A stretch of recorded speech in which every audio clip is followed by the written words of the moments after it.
মুসলমান ভাইরা, আজকে ফিলিস্তিনের রাফায় যে তাণ্ডব চালিয়েছে আমেরিকার কুখ্যাত ডোনাল্ড ট্রাম্প এবং নেতানিয়াহু সহ যারা এই কাজ করেছে, আমরা শুধু এতটুকু বলতে চাই, রাফায় 1,70,000 মুসলমান যেভাবে ধ্বংস হয়েছে, আর কোন লোক করবে না রাফা থেকে। প্লিজ হেল্প মি, আমাকে দয়া করে সাহায্য করেন। সবাই মারা গেছে, সবাই শহীদ হয়েছে,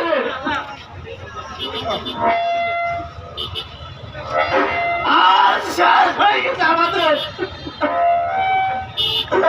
আমরা কি করতে পারি? শুধু জাতিসংঘের মহাসচিবের জন্য সবাই একটা করে জুতা তুলেন।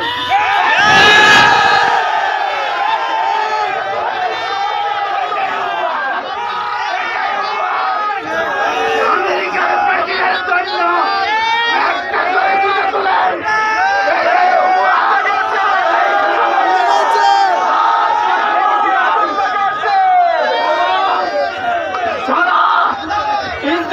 সমর্থন করে তাদের জন্য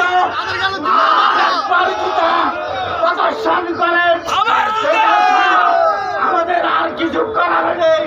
শহীদ ভাইদের জন্য দোয়া রেখে আমি আমার বক্তব্য শেষ করলাম। আসসালাম।